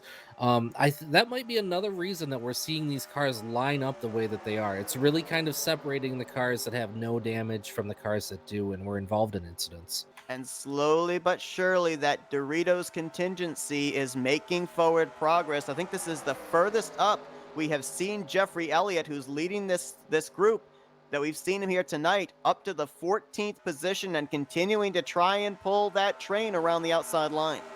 Yeah, and in the first, for the first time in quite a few laps now, we're starting to see that inside line starting to make some headway now. Oh man, I thought Doug Woolley might have been sideways there in the middle of the in the tri-oval, but Bernie Mobbs works his way down in front of Woolley, and now we see Shelton, Seminara, and Despirito. They saw that run coming up on the low side, and they needed to stop that as quick as they could. But I don't think it's any coincidence these guys are coming up on pit stops and trying to make their way down to the bottom of the racetrack. Yeah, Doug Woolley again getting the apron there out of turn 2, and yeah, this is tough break here for guys like Glenn Harris, Stefan Martel, Mark Paglia, who were not aware of the fact that all those drivers at the front were going to switch lanes from top down to the bottom. They're making their way around the wounded 77 of Donnie Garrett. 4 wide here coming through boy. the tri-oval. Oh man, this is gonna be tight. It looks like everybody gonna be able to make their way around here. Dave Melson, the biggest loser on that, though, as he was squeezed to the outside line of that 3-wide situation. That's going to drop him way back outside of the top 15. And now we got a flip of what happened earlier where those lead cars were running that middle line and Josh Metallic and Jeremy Jeffries were down low. Metallic and Jeffries now taking a look to the outside, again making more headway down the back straightaway. And I'm hearing in my ear 5 laps away from as far as these drivers can stretch it to make pit stops. So that might be another reason why we've seen the 94, the 712, the 24 all make their way down to the inside line.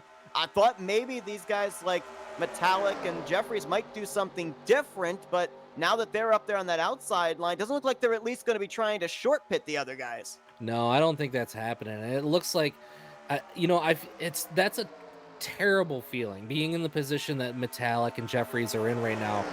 They have really fast cars. They know that they have really fast cars. The cars around them know that they have really fast cars, but they can't get anybody to work with them right now. Everybody's so content to just try to make it to these green flag stops. They can't make any moves. They're stuck. Talladega has been really strange here tonight. We've had, I believe, 5 cautions in this race. I'm sorry, 4 cautions. 2 of them have been for phantom debris.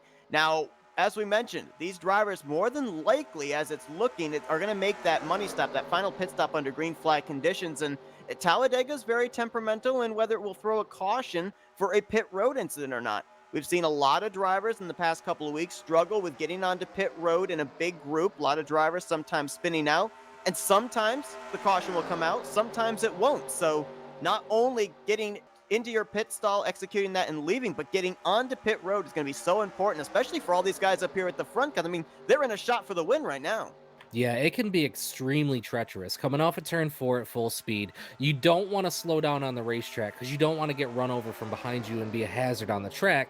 But at the same time, you still need to get your car woed down. You actually have to use, downshifting quite a bit to get that car woed down. But when you're doing that and you're on the brakes and you're downshifting at the same time, it's really easy to wheel hop. And when you wheel hop, the rear end of that car really whips right around. And if that happens and you're the first or second car leading a whole pack, oh, we got a car hard in the wall on the front straightaway. Yeah, I saw. Oh, we got cars wrecking. Yeah, that's Chris Elliott, Dave Melson, and Stefan Martel. I think something started back there with the 28 of Mark Paglia. He looked really out of shape there in the tri-oval, and it might have checked everybody up.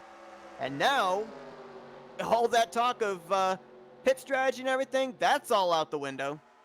Well, don't take your eyes off the race rate yet, because they are racing back to the yellow flag, or at least they're supposed to be, unless they got it. But I'm not confident that they did. No, I believe you're right. I think they are racing back to the caution here. Cy Jones trying to stay on the lead lap before they get back to the line. He would be in line for the lucky dog, I think, nonetheless. And this is an important race back to the line because they are going to be going back to green flag racing, I believe. I think you're absolutely right. Wow. We've had a couple of races finish under green without having a caution in the race. We've had a couple of races where we've ended under yellow. I believe we have yet to have a 2 or 3 lap shootout to finish out a race this season. Yeah, ideally, unless I'm doing my math wrong here, I believe there should be a 2-lap shootout because there are 6 laps to go right now. Assuming 4 laps under caution flag, we should be getting a green flag with 2 to go. Now, normally at this point, we would go back and look at the replay, which we will do. But these drivers are all going to be coming down pit road here, and this could end up being the pit stop that wins or loses you the race. So we're going to stay here and watch the leaders and watch this battle off of pit road. And we saw it before when Bob Seminara came down pit road second. He had that #1 pit stall and was able to come out with the race lead. We'll see if lightning can strike twice for him, as he's currently in second place. Well, the thing that I'm super interested in seeing right now, Seth, are a few of these lead cars hesitant to come to pit road, because this is a really strange transitional period. This is a really strange sort of lap to have a caution flag on, because I am pretty sure we should be going back to green, but even then, I'm not 100% confident in that. So do you take the chance and come in, or do you stick out there thinking, maybe we might not go back to green flag racing? Well, there's your answer. Just about everyone on the lead lap is going to hit pit lane, and you bring up a good point. I'm not sure just how low these drivers are on fuel right now, but we know there's at least 2 to 3 laps they're going to be running here under pacing. Even if we get back green with 2 to go, I mean, there's no guarantee a caution might not come out there on that 2 to go lap coming to the white flag. Maybe be able to dump the clutch and clutch for that final lap as well. It just depends on how close these drivers were. I don't know. If it was me right now, Seth, if I was in this race, I think I would take the gamble and try to go with only a splash of fuel, because you're only going to need a couple laps of gas in that car to make it to the finish. And they probably had another lap or 2 before they had to come in. So it's going to be interesting to see. Boy, that was close there off of pit road between Bob Seminara and Jessica Shelton, but pit stall #1 wins out again for the 712 of Seminara. He'll be the leader when we go back green. And there's going to be a very interesting bit of wheeling and dealing, I have a feeling, here on this restart, because, we've seen the 712, the 94, the 24 all working together here on this last green flag run, but now all bets are going to be off because they're technically going to be racing to the next flag. Yeah, I wouldn't be surprised to see Seminara try to hook up with the 24, but at the same time, we also know that 94 is really, really quick. Jess has had a really good run tonight and shown that she can be a contender here coming for the checkered flag. Hard to tell if it was just that #1 pit stall that got Seminara that lead, or maybe the possibility of Chuck McClure coming into his stall just ahead of Jessica Shelton might have had her a little bit slow coming out of her pit stall. But regardless, it is going to be the 712 of Bob Seminara leading us back to green. And I believe that if Bob Seminara can close the deal, because of the fact that Despirito has won the last 4 poles, Bob Seminara could possibly be the first driver this season to go coast to coast, pole to win. You know, one guy that's going to try to stop that from happening real hard, Seth? Probably that 39, I think, is who you're thinking about. Well, it could also be the 39, but I was thinking that 24. We Oh, know yeah. how hungry he is for a win right now, and we know how fast he is. We've seen him be able to make moves and put his car into contention. But yeah, Josh Metallic, definitely another one. But also you know how bad Jess Shelton wants this race as well. Absolutely. I mean, Jessica's had a great start to the year. She comes into this race sixth in the point standings, but I mean, all these guys up here, like DeSpirito, McClure, Shelton, Melson, Mobbs, yeah, they're running well in the point standings, but there's no guarantee. It's Talladega. It's a wild card race. There's no guarantee that momentum's going to keep up here for the final 5 races of the regular season. A win just takes such a load off your shoulders. Yeah, it definitely does, and I'm getting a little bit more anxious as they come around for 3 to go. I'm really hoping that they turn those caution flag lights off. I would really like to see this end under green flag. It looks like the wave arounds are already up there next to the pace car, ready to get waved around, get back onto the lead lap. We know Donnie Garrett, he got in that big crash earlier, had a lot of damage, car way off the pace right now. But he's definitely picked up positions with cars dropping out of the race and some crashes here. So that strategy, while it's not probably going to get him back into the top 5 in points right now, that could make a big difference at the end of the regular season. We saw Cy Jones go a lap down just before that caution came out, or actually just after that caution came out. He was not able to beat the race leaders back to the line, so he's going to be one of the drivers getting the free pass. I believe the other driver getting the lucky dog is that 87 of Benoit Plord. Garrett, it's 2 laps down, so he is not in line for one of the free pass positions here under this caution. With the 7 and the 87 going around, we're going to have 26 drivers still on the lead lap out of 33 drivers that took the green, and us working our 5th caution of the night, only our 3rd for a pretty much crash in this race. Pretty impressive here that we have that many cars still running here on the lead lap in this race. Yeah, it's been a really good show tonight, Seth. And you know what? It's not over. If we get a 2-lap shootout to the finish, man, hold on. This is going to be a crazy 2 laps. Now, obviously, we know at Talladega, sometimes in order to get runs, you have to get yourselves formed up. If I'm looking back here at some of these guys just inside or just outside of the top 10, like Jeremy Jeffries, Josh Metallic, Billy Elliser, Glenn Harris, is 2 laps enough time to formulate a run maybe in that 3rd line to get up here to the front? I don't know. I think anything could happen at this point. I think if they get 3 wide, which I think they will, I think they're going to get 3 wide, and I think they're going to get 3 wide real quick. Obviously, I want to see them end under green and make it all the way to the checkered flag, but it's going to get really hairy. It's going to get really dicey. You could see a car from the back make its way up front, or we could see something like a major crash up front where a car in the back can capitalize off that. This is one of those points of the race where you really just have to try to buckle in, focus, and try to keep your car out of trouble and put it in the right position on the racetrack as you make these last couple laps. Well, 4 of our races this season, 2 have ended under green flag conditions, 2 have ended under caution. These drivers have to make it once they take the green around to the white flag. If they do that, they race back to the checkered flag no matter what. But if the yellow flag waves at any point in time before the leader gets back to the start-finish line, race will end under caution. So it's all a question of which flag we're racing to, as it'll be Seminara the leader, Shelton second, DeSpirito, Mobbs, and McClure. That's your top 5, followed by John Godfrey, our pre-race reporter. He's up here with a shot at another top 10. He's going to be 6th, followed by Mark Paglia, Jeremy Jeffries, Josh Metallic, and Billy Elliser. Man, I'll tell you what. I think somebody that you need to watch out for right now might be that 17 of Chuck McClure. We've seen those Florida boys occupy, 3 out of the 4 positions. And I think almost all of the restarts we've had tonight.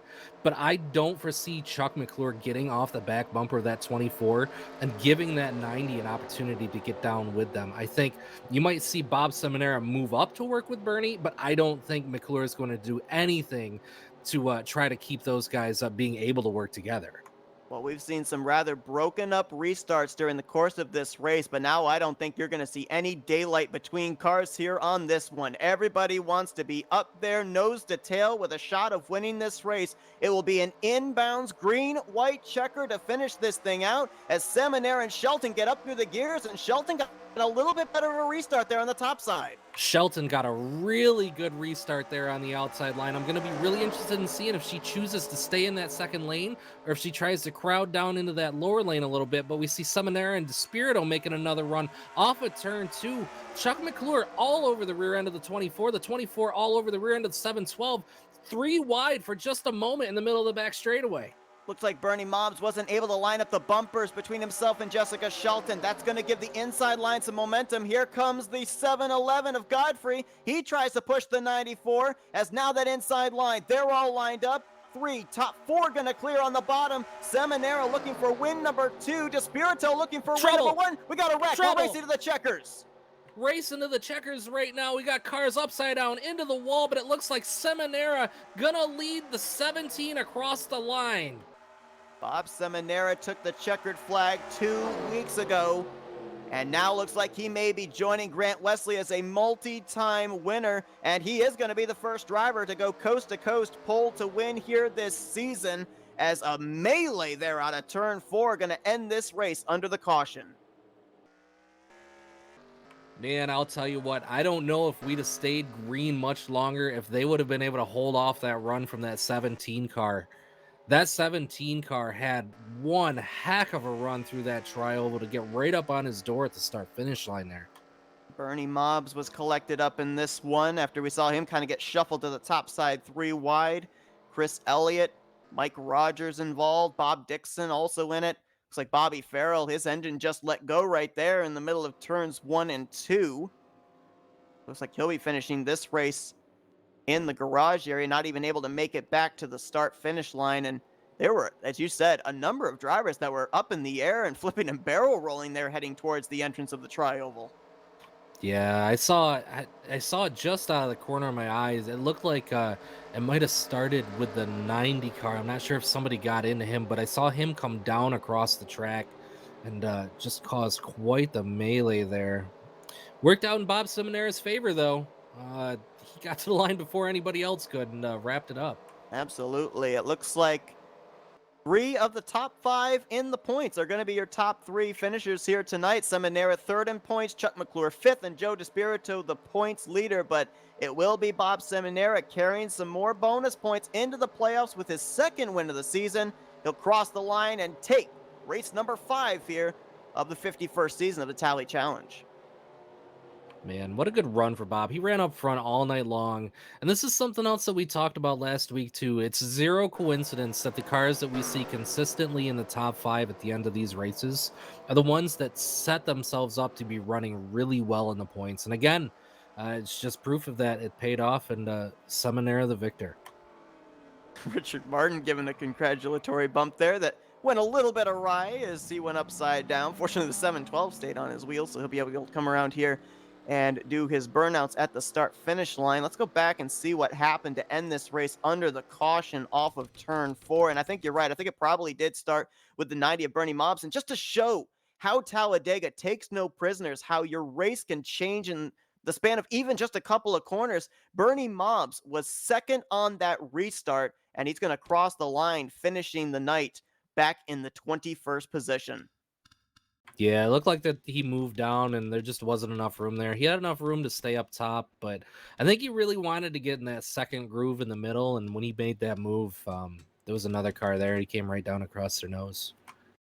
And because of this wreck, too, a lot of the brackets are going to be somewhat messed up. We may have a couple of upsets here as well, and we'll check and see who Bernie Mobbs was battling here in the bracket series. As here it was off of turn 4. Almost looked like nearly a 4-wide situation possibly there. Yeah, just not enough room for that many cars, especially coming off the corner when you're fighting it out of the corner and trying to get it straight and set up to, stay in the draft of the car ahead of you. It's just not the spot that you can make. You can't quite make moves like that, especially now with a lap to go.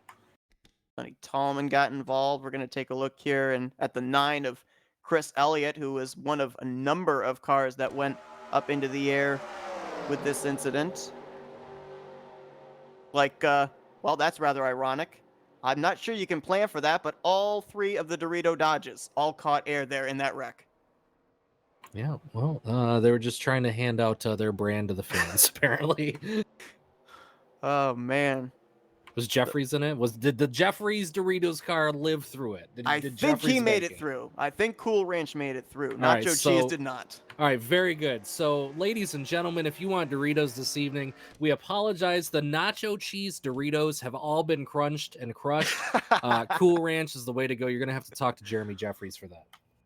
Oh, boy. But Danny's are now official, with Seminara the winner, McClure at second, Despirito in third. But look at some of these other guys here with great runs. Mark Paglia, I think that he a couple of weeks ago was en route to a third place finish before he got hit with a post-race EOL. So this might be his first top 5 of the season. We saw Josh Metallic trying to fight up there just before that last caution. He'll get a top 5 in fifth. Glenn Harris 6th. Richard Martin, there's a comeback. Richard Martin was way back there after getting involved in a wreck over in turn 1. He'll get 7th, followed by Shelton, Jeffries, and Godfrey.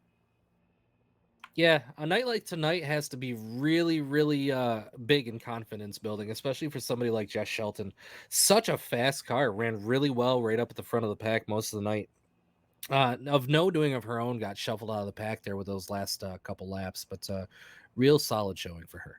Absolutely. And you see some of these other drivers that were involved in some of the wrecks during the course of this race still able to survive. Billy Elliser, Wiley Coate, they were involved in a few wrecks. They get 11th and 12th. Robbie Nisus, Stefan Martel, Cy Jones going to bring it home with a top 15. A lot of drivers that were down around that cut line, definitely putting some space between themselves in that cut line now, like Shelton, McClure, and Metallic.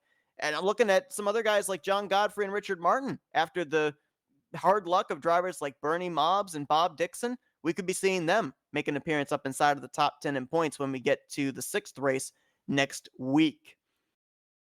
But it's time to now get some interviews with our top 3 finishers. And Joe Despirito, I believe this is going to be his 5th straight podium finish here this season, or at least his 5th straight top 5 finish. I'll have to double check on that, but boy, he continues to rack up the points, continues the consistency, and let's get a word with him. Hey, Joe, it's Seth and Zach up here in the Flatout Racing Network studios. You got us?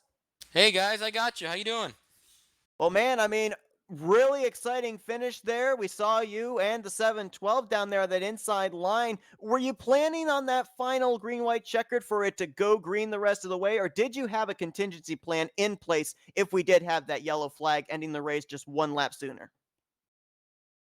Yeah, not really thinking about the caution there. Just thinking it was going to be a green-white checkered all the way through, and had some fast cars on the bottom, and actually kind of glad it ended there because it looked like the 17 and 28 were working together, and they moved up, and it looked like they were kind of going to they're going to blow by us after turn 4 there. So yeah, it worked out. I'm glad it happened the way it did, but that wasn't the plan, no.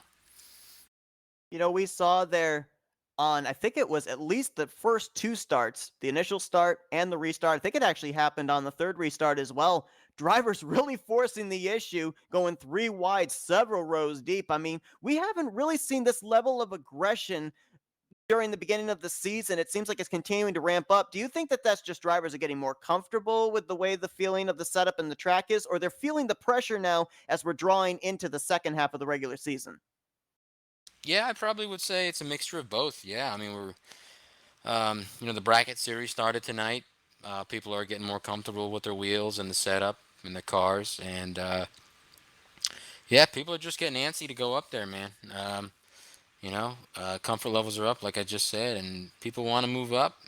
And yeah, last 2 races been kind of door banging 3 wide action, making me sweat in my chair here. Yeah, it's been exciting, man. It's been great to be in the race, and love watching it afterwards too.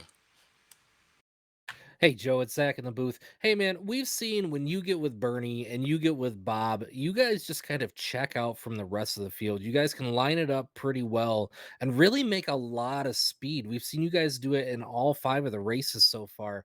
But I think my biggest question for you is how much money are you going to have to pay off Bob Seminara to finally let you win a race so you can break this streak of five straight top four finishes? I know, man. He's holding me back. I don't know. I'm gonna have to talk to him this week and see if he can let me win one. It's usually the opposite. He's usually the one that's kind of getting all the good finishes and not as many wins, and I'm usually getting the wins. This season it's flip flop, so gonna have to tell him to give me my Monstar Space Jam powers back because I'm looking itching for a win. Right on, Joe. It's great to see you running so well, man. You've got a 7 point lead right now on Bob in the point standings. Five races in, not a single finish worse than fourth. How much confidence does this give you heading towards the playoffs, despite the fact that you want to win as badly as you do? Yeah, it gives me some confidence for sure. Next four races before the playoffs, I'll be trying to squeak my way through the bracket series. Trying to win that this season. So trying to go head to head with whoever I got to go head to head with, and get as far as I can before the playoffs start. Then that'll kind of take a back seat to the chase. But yeah, just trying to get top fives, man, and hopefully the person I'm playing in the bracket isn't up there right now. And so far, so good. Top fours all the way through. Yeah, buddy.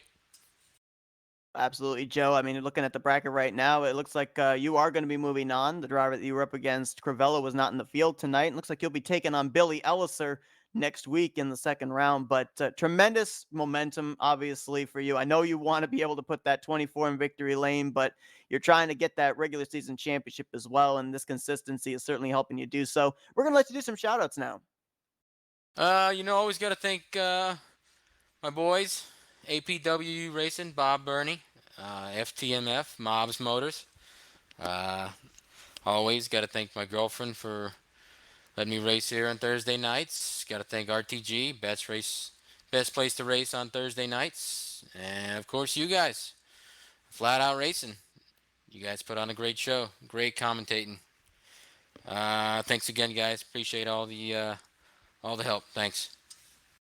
That's Joe DeSpirito. He brings home third place here tonight, his fifth straight top four finish of the season. Congrats on a great run, Joe. Hopefully, you can get one. Maybe we'll talk to you in Victory Lane next week. I'm gonna try. Thanks, guys. And let's now get our second place finisher here, Chuck McClure, who ties his best finish of the season, a runner up finish here tonight.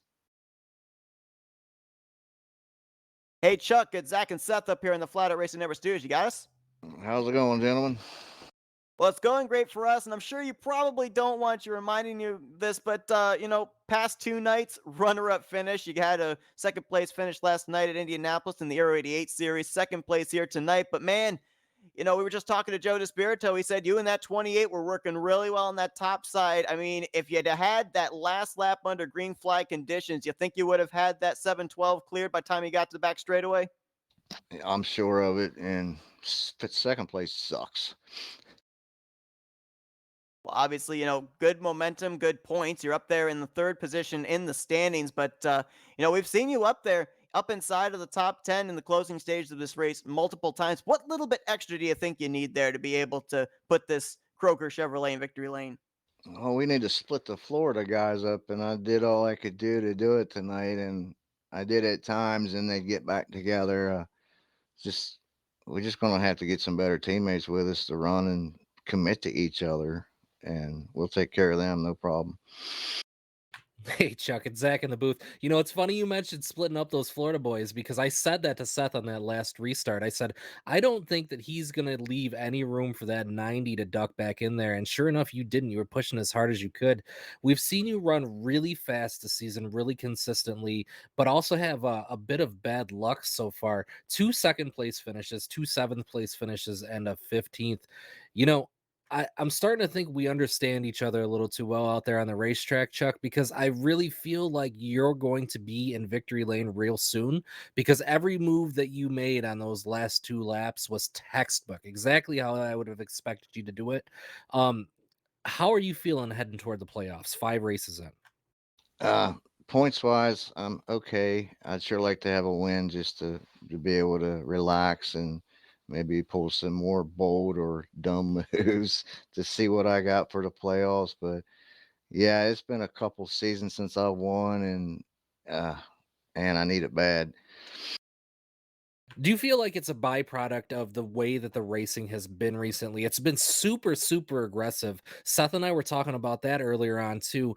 We saw early in that first run 3 wide racing for about 8 rows. And do you think that's just sort of part of what it is? You've got a lot more guys running much more competitively than they used to, or do you think it's just a bit of luck not falling your way? It's a little bit of luck falling my way, but these guys are getting really good. They're watching the right people and staying with guys. So yeah, the talent gets better every week here. So yeah, both I suppose. And you were right about the 90. I wasn't going to give anybody any room. I felt like this was might have been my night. Unfortunately, it didn't work out that way. Well, Chuck, obviously, it would have been great to see this race finish under green flag conditions and see what you would have been able to do to try and get up there and get your first win of the season. But still, as we said, a second place run. Your consistency has been really good here in the last 4 weeks. Subsequently, you're up there in the third position in points, looking like you're very easily going to point your way into the playoffs, if not win your way into the playoffs, if you're able to find victory lane these next 5 weeks. We're going to let you do some shout outs now. First off, I appreciate RTG. This is an awesome place to race. I'm sure you guys have seen that, and you guys for putting this on Flatout Racing Network. You guys call a great race. Uh, and shout out to all my bus driving buddies watching. Well, that's Chuck McClure, second place here tonight at Talladega. Hopefully next week, if we talk to you, you'll be able to finish one position better, Chuck. But congrats on the great run tonight. Thank you, gentlemen. And for the second time this season, Bob Seminara parks the 712 in victory lane. Let's go down there and get a word with him. Hey, Bob, it's Zach and Seth up here in the Flatout Racing Network studios. You got us? Oh yeah, what's up, boys? Well, I mean, you're tied now for the most wins here during the season. You joined Grant Wesley as a multi-time winner. You're also the first driver this season to go coast to coast, pole to win here at Talladega Superspeedway. How difficult is it to do that, to make sure that you keep your car up front all race long? Yeah, how'd you like that one? I knocked the 24 off the pole. Uh, yeah, it was. No, it. I mean, once you get started, it's a long race, and there's a lot of track position going on after that. Just to get back up there is just amazing. That's all. It's not really where you start, except it helps out on those caution pit stops. So, and that got me back up there. It was interesting to watch the restarts as well. Looked like you guys were trying to formulate some plans to kind of let each other in, get into a single file formation. Sometimes it worked, sometimes it didn't. How difficult is it to coordinate something like that?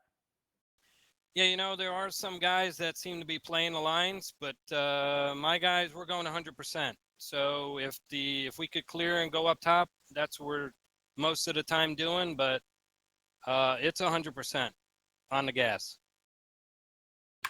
Hey, Bob, Zach in the booth. Good win again tonight, man. Second win in 3 weeks. Last week you finished third. Week before that you got the W as well. We see you and your teammates work really, really well together. Is there any coincidence that you guys are also right up there in points as well? It looks like you guys, once you get going, it's hard to stop you. Chuck McClure even making the comment tonight that really need to break up those Florida boys because they're up there stinking up the show. Yeah, I mean, we're just pushing really well, and the lines are working out good. I mean, we didn't have green flag stops, so it kept us together. I mean, it's just one of those things. We're just running hard. I mean, we get split up sometimes. You just got to be in the right lanes and get back up there. There's a lot of tough racers out here, so we're just going all out. All right, one final thing before I give you back to Seth here.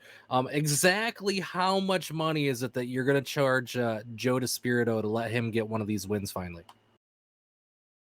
Yeah, well, I told him, I said that pole got you there because if he would have had the pole, he probably would have won that. I had the track position on him there at the end. So that's it. He's got time. He'll get his wins. And we're even. I don't owe him anything. He don't owe me nothing. We're just going hard. I want to touch real quickly on something you just brought up about getting that pole because not only did you have good starting track position, you also had that number one pit stall. And we saw not once but twice how that panned out to help you under caution to be able to get the race lead. So, how important was it to you here tonight, just before that green flag flew, to make sure you were going to be the one to start P1? Yeah, it's very important, especially when you have a lot of caution pit stops. That's really where it helps you. On the green flag, it could hurt you. And with Joe pitting right behind me, I had to get around him a couple of times going into my stall. But yeah, it's a definite advantage.